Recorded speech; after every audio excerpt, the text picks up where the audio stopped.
Good afternoon. I hope you had a good lunch. Some of you had a warm lunch. Some had cold lunch. Okay, this afternoon in session 2, we have some points to discuss.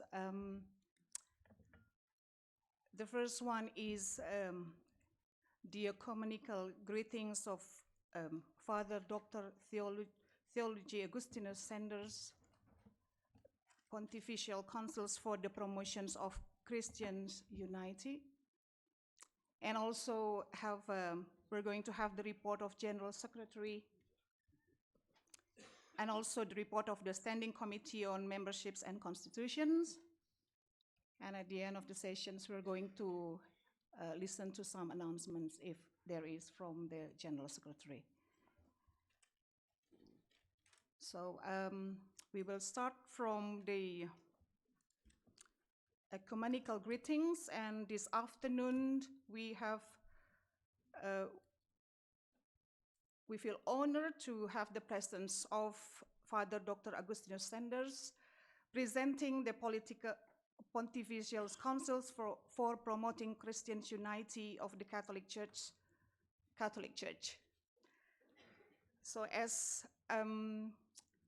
some of you may know that Matthias Turk had retired from his positions and Father Dr. Augustinus Sanders was appointed in May to be his successor.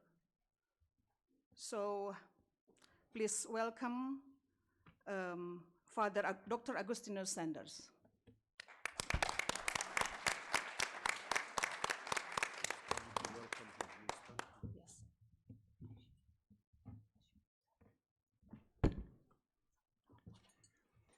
Sehr geehrter Herr Präsident, Erzbischof Dr. Musa.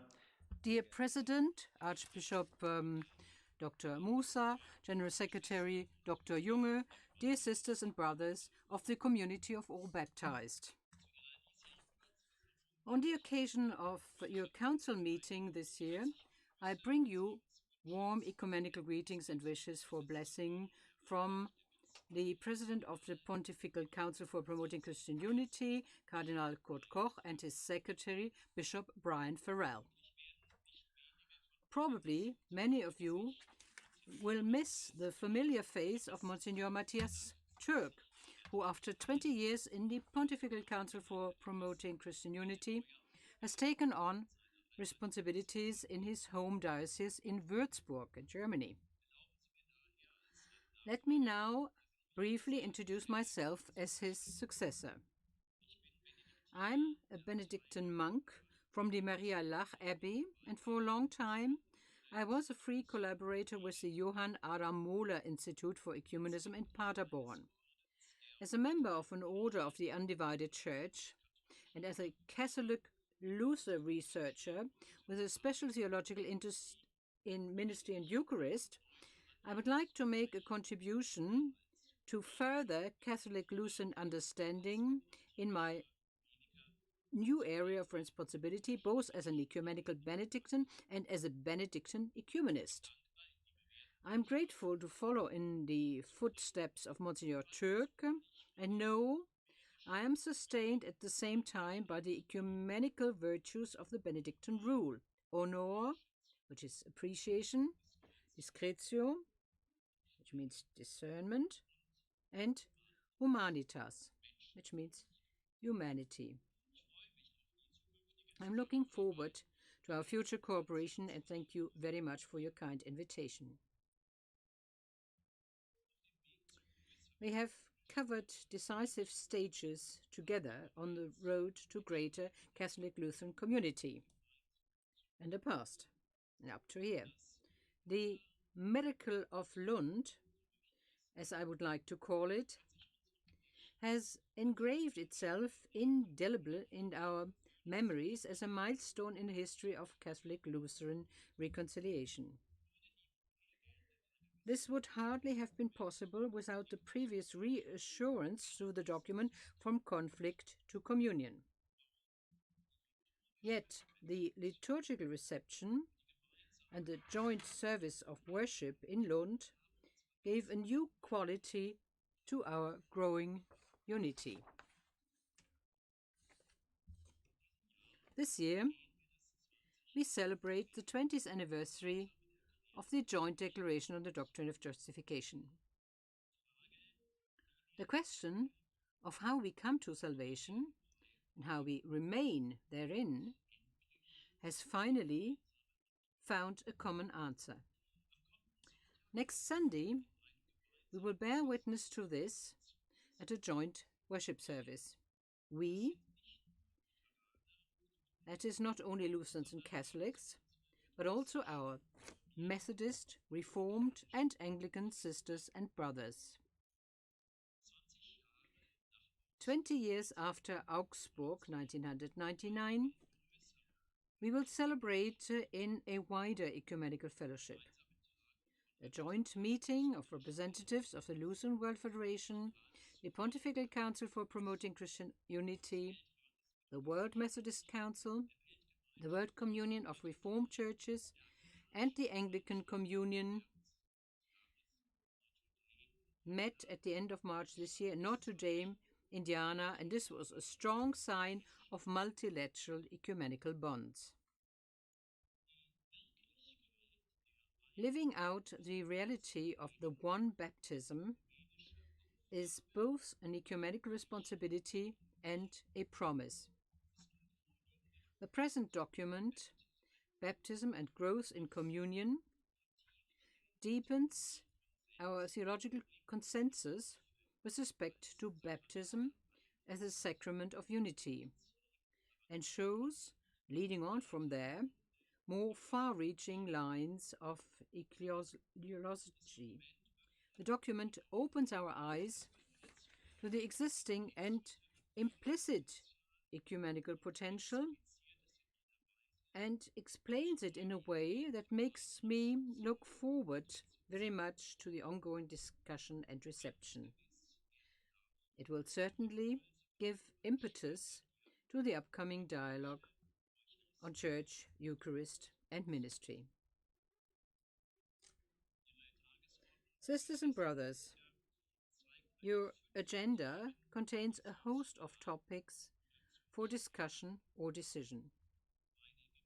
It is my prayer that you can find good responses to the internal and external challenges of these days. Let us remain together in listening to the voice of the Good Shepherd. Let us listen with the ears of our hearts. Let us remain quick to hear. For the sake of one another, for our mission in the Church and the world, let us not close our ears to the cries of victims of violence and injustice. Let us hear what the Spirit wants to say to the churches today. And let us listen ever more intently within the community of all people who are baptized. Thank you.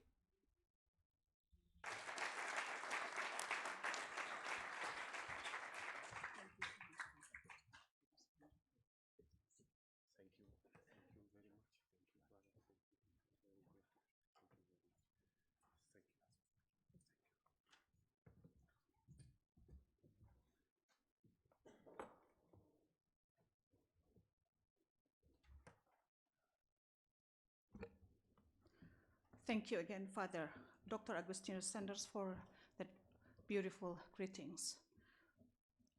Now I want to draw your attentions back to our agenda. Agenda item number 10.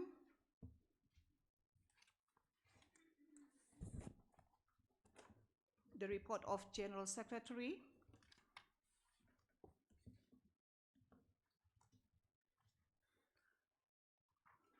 As you may have checked, that it's quite long report, and we believe that all the council members had time to review and read the report. So this time we are not given time for reading anymore.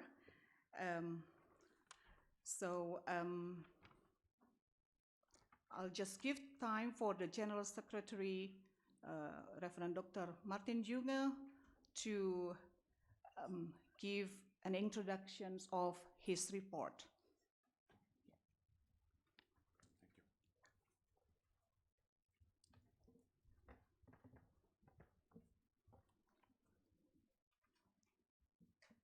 Yeah, good afternoon.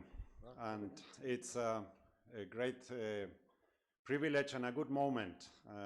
Although 2 o'clock with a lot of people having traveled from far away is also a challenging time, it is also a good time, and I'm grateful for all of you being here. I want to join the words of the President, always appreciating your availability, your readiness to serve. I always fully aware of the fact that none of you is sitting back home waiting for something to happen in your lives. Your lives are full because you are serving in your churches, you have your families, you have your relationships, and you are willing and ready to be called out of that in order to be called into serving in this governing body, the Council of the Lutheran World Federation. So let me join the President and add my own expression of gratitude.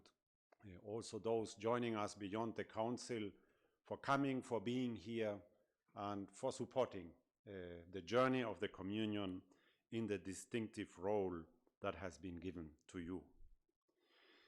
As the Vice President for the Asian region, our sister Desri Sumbayak has said, it's a long report.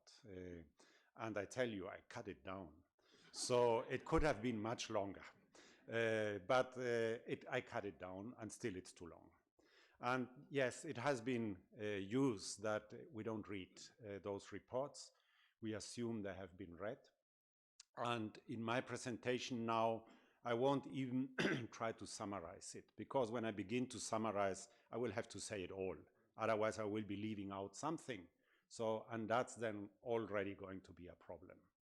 So instead of going into a summary, what I will do is to offer some few slides with some reflections which you won't see anchored in the report as such, but which will be touching several items and issues which are in the report. It's a way of teasing out some of the lines coming out of the report to the Council, and hopefully offering a discussion starter, so that the time we have together for you to ask, for you to challenge, for you to bring your voice, that this time is not curtailed. So let me bring some few slides and share out of that. The first one is something which takes me back to my own country, Chile, and takes me back to my own childhood. And I want to share something in line with our Bishop Larry, who began to set the tone, sharing about childhood today. I was born at the shores of the Pacific Ocean. And the Pacific Ocean has many things, but it is not Pacific. It is actually quite a violent, quite a harsh ocean. The story of the name, several of you may know, that when Magellan passed the now called Strait of Magellan, there was a huge storm in the Strait of Magellan. And when he left the Strait of Magellan, the storm ceased. And he happened to be at that spot during these 10 minutes when the ocean is Pacific. And he called it the Pacific Ocean. It is not a Pacific Ocean. My childhood memories is that we used to go in summer to swim. And when I was very small, my father warned us and said, when you are out there swimming, you have to know that every now and then there is a sequence of big, big waves coming. They come more or less out of the nothing. And if you are just playing as a child, you don't notice. until you stand there and you see something big, 2.5, 3 meters coming on you. The instruction of my father: don't run away, because the wave is going to catch you and it's going to be a mess for you. You are going to be rolled over. It's going to take you out. Ophelia is nodding. We are neighbors, Peru and Chile. We share the ocean and we know what we are talking about. The second advice: don't freeze. Don't stand there and look at that wave coming, approaching you. You will have to do something. And the third advice of my father: go there, face it, and dive through it. This is the only way you will make it. This is the only way for you to survive what is coming up there. And I'm taking you to that memory of childhood and that lesson which I carry with me, because there is a metaphoric, and you have sensed it already, there is a big metaphor here.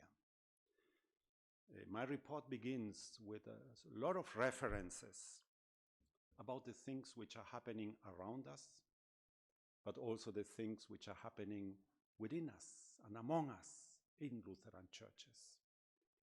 My report speaks of fragmentation as an overall trend, of a mentality, an attitude of withdrawal.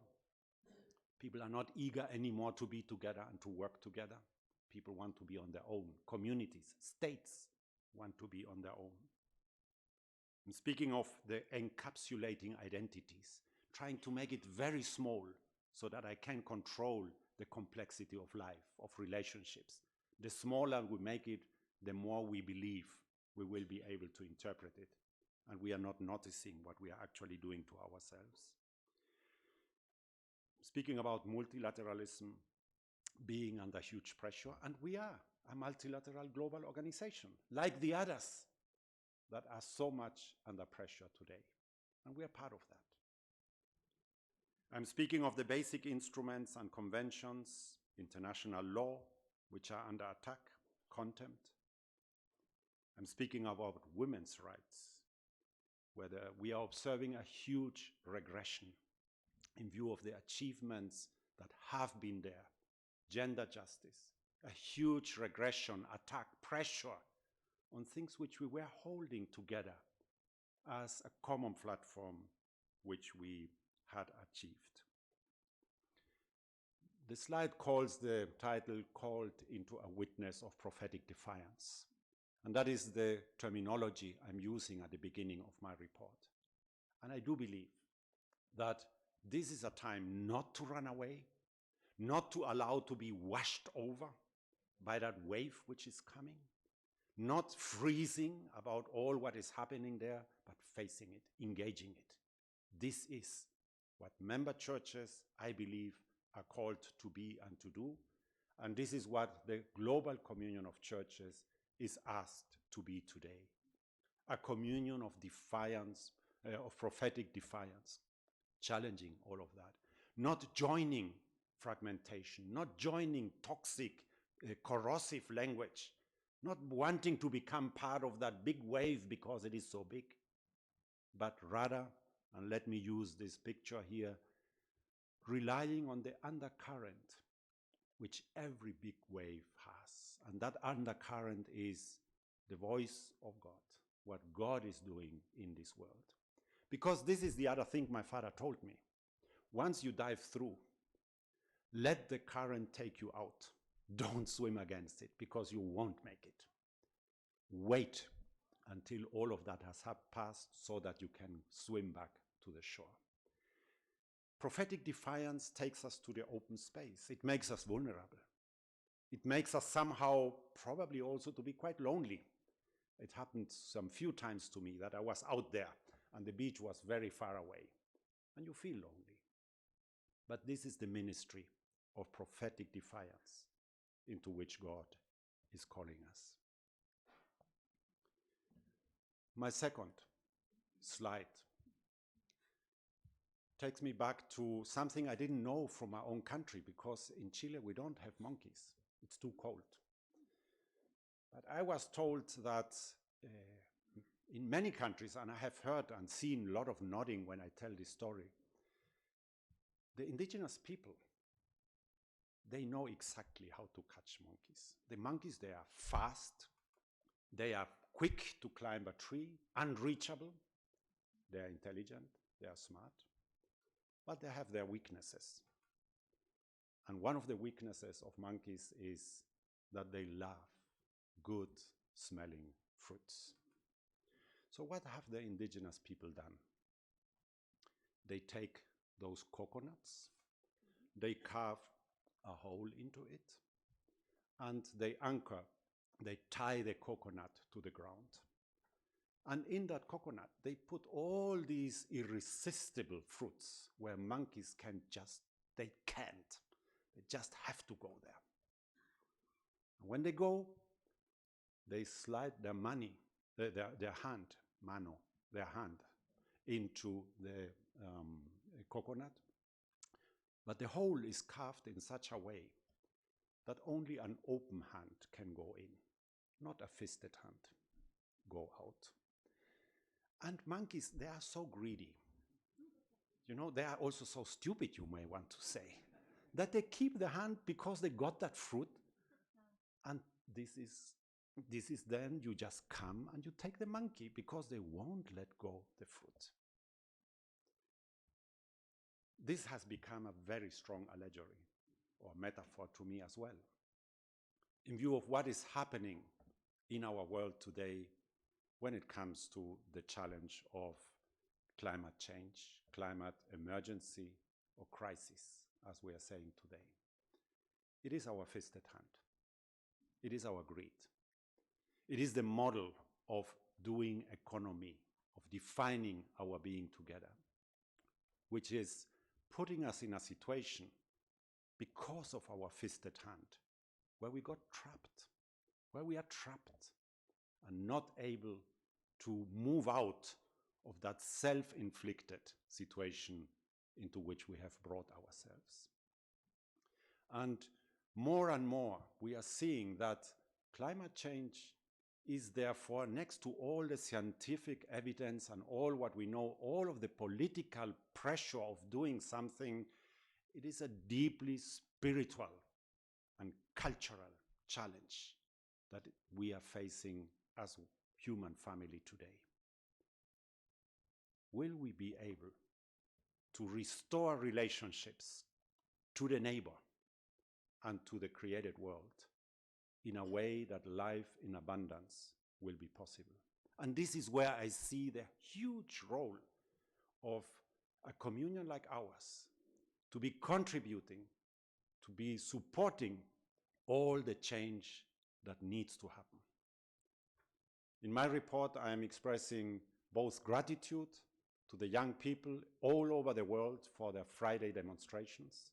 They are rubbing it under our nose, and still I see very paternalistic response. This is hysteria.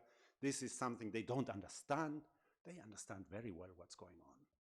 They are looking for their own world in which they want to be living in future, and sensing that if we don't do something, that world is going to be a very difficult place to live.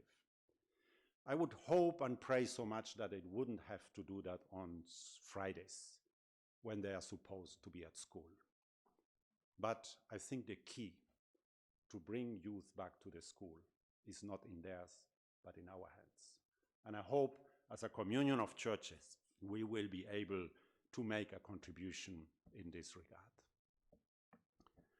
My third image and slide is a lesson I'm taking back from Kazakhstan, where I was just a few weeks ago for some good days sharing with the church, getting to know its life and its ministry, and it was really a fantastic moment to be together. This is Babushka, that's the Babushka Valentina. She is a member of the Lutheran congregation in Karaganda. She is a member of the church since the age of 5, and she is now a bit over 80. I would pray that when I am 80, I would have those eyes. I would have that open face, that lucidity which speaks out of her. And I sat with her and heard about her life story. She was moved during deportation to those parts of then the Soviet Union. She, with many others, they formed a Lutheran church. It was a forbidden church, and still it was a church. They didn't have pastors, and still they gathered. They read the Bible, they celebrated worship, and they kept faith alive by coming together. And then the whole change came, and everybody thought now we are up in the public. But the result was that a lot of people from the congregations, mostly German backgrounded, left and went to Germany. So out of a church of 120,000 people, what is left today is some 2,500. And still it is the church. I got such a lesson of, on the one hand, resilience, understanding and hearing those stories, and seeing on the one hand, and this is very important to me, seeing on the one hand that the church doesn't die. And I want to strongly object that language which we hear at times of the dying church in the West often. No, the church doesn't die. What the church does, it changes at times, and it changes dramatically. And I believe we are at a juncture where those dramatic changes are happening in large sections of the church.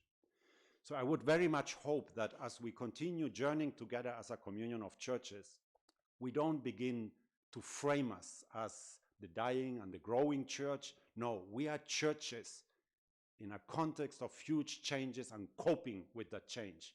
In my visit to Ethiopia, I could see what coping with that change means from the other side of the challenges. Changes are all over the place. So I want us to see, and this is something I'm saying in my report, on the one hand, seeing those many good things which are happening. There are ideas. Churches are creative, trying to find new ways. Nobody is sitting waiting for something to happen, dealing with either side of the challenge. Everybody is trying to be the church in changing contexts.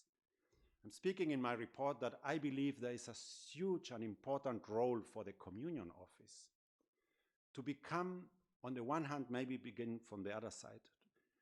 I'm proposing in my report a new understanding of the communion of churches, which thinks of the LWF as a system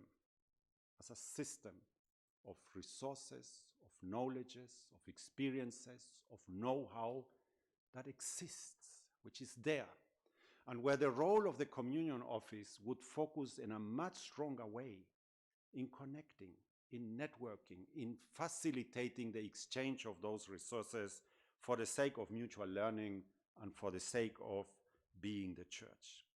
Maybe that's the direction if we think in many years into the future, that the strength and the primary role of the communion office will be one of coordination, of networking, of creating space for churches to bring their resources and to work and witness together.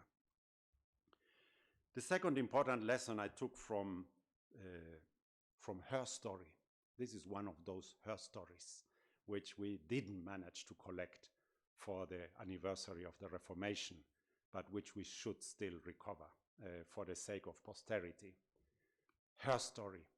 The second lesson I learned so much is, of course, the power of lay people in the life of the church.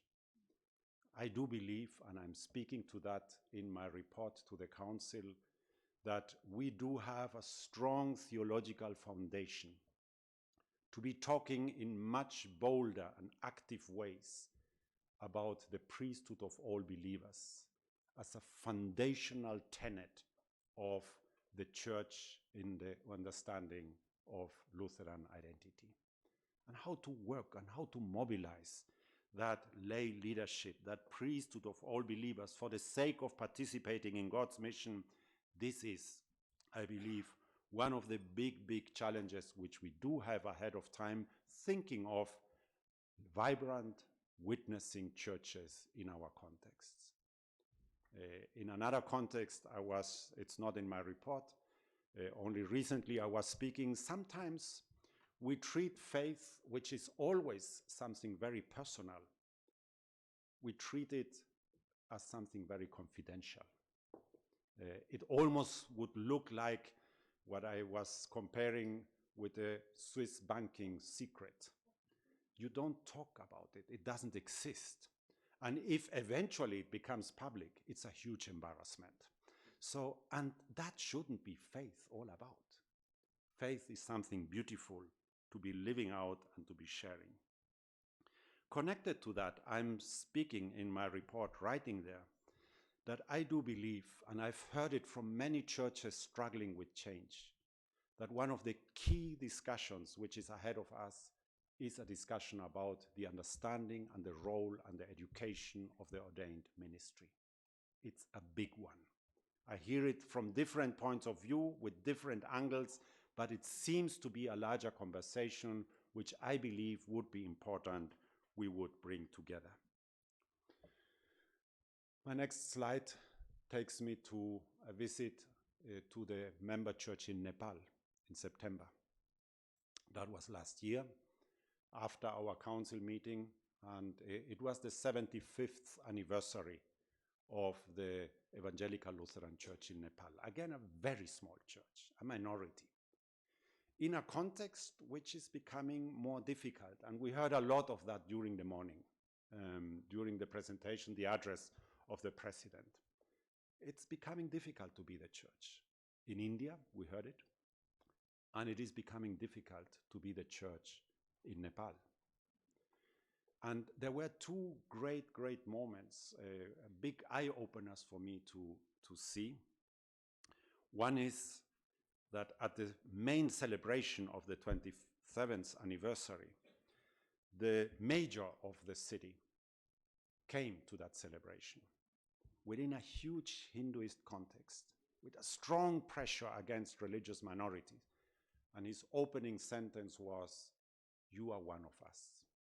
That was a big statement to say. It was a risk for that leader even to say, "You are one of us." He was not saying, "You don't belong to us, you are strange, you are Western," or all these things which you may hear in those contexts. He was saying, "You are one of us." The second big lesson, talking to the bishop, speaking about him, how does the church manage? And I like that sentence, which he said so much that I want to share it with you, because I believe it is a whole missiological program that is reflected here. We are not here to conquer anybody. We are here to serve everybody. How is mission being defined? Makes such a difference in view of how you would be able to relate to your context and to people of other faiths altogether. I take this slide also to speak about the ministry of the Lutheran World Federation, the World Service. Nepal has the presence of a member church, and it is also a place where World Service is operating. And it is one of those places out of which I'm bold enough to say we are moving in the right direction when it comes to creating that understanding of how World Service and member churches would work together and be together on the ground. It was fantastic to see how there is cooperation taking place and how World Service is, for instance, supporting the church in Nepal to build up its diaconal structures and capacities. We are aware of the fact that this is not the reality all over the place, that we have to continue working, and that's why in my report I'm proposing some concrete steps of what we want to be doing during the next year, so that we lay out and foster a stronger mutual understanding and manage our mutual expectations in a way that we can move forward without larger oppositions. World Service continued to serve people on behalf of the communion, on behalf of all of us. 2.3 million refugees and internally displaced people were reached altogether last year. And it continues to do that with a strong commitment and with a strong professionalism. In my report, I'm alluding that conditions are not becoming easier for the work. It has been said already this morning, the spaces are shrinking, also for an international organization like the Lutheran World Federation.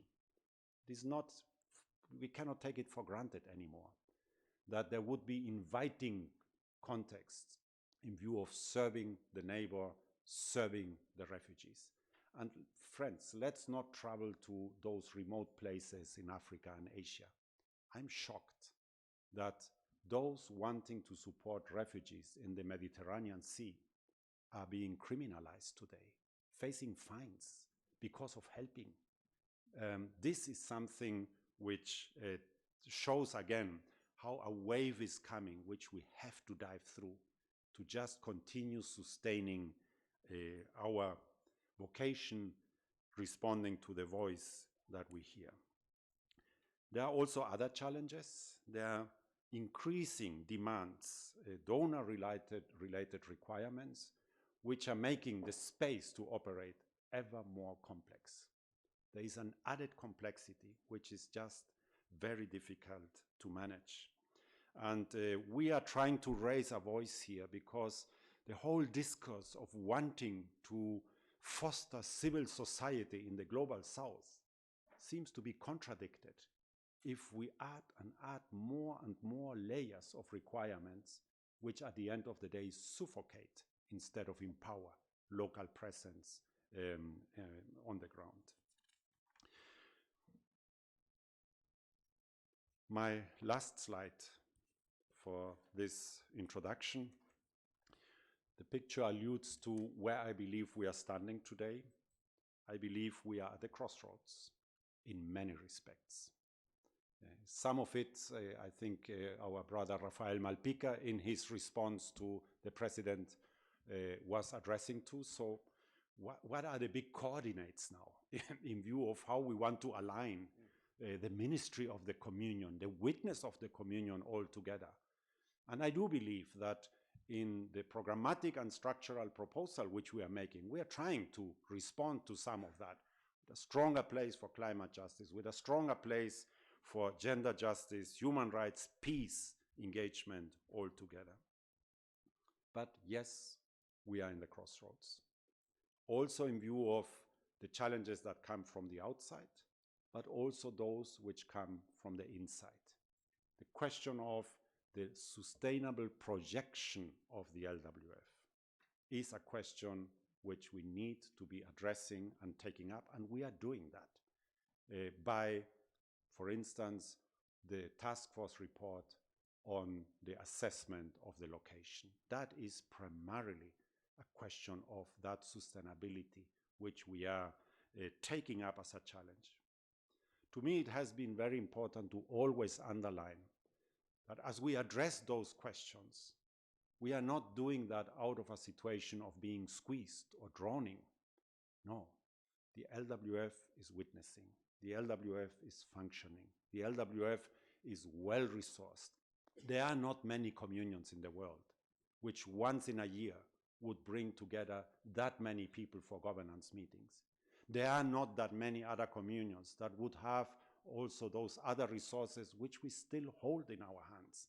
So I want to really appeal on all of us not to take up those questions out of a sense of anxiety or fear, out of a sense of having to leave the scene. Nobody is leaving the scene.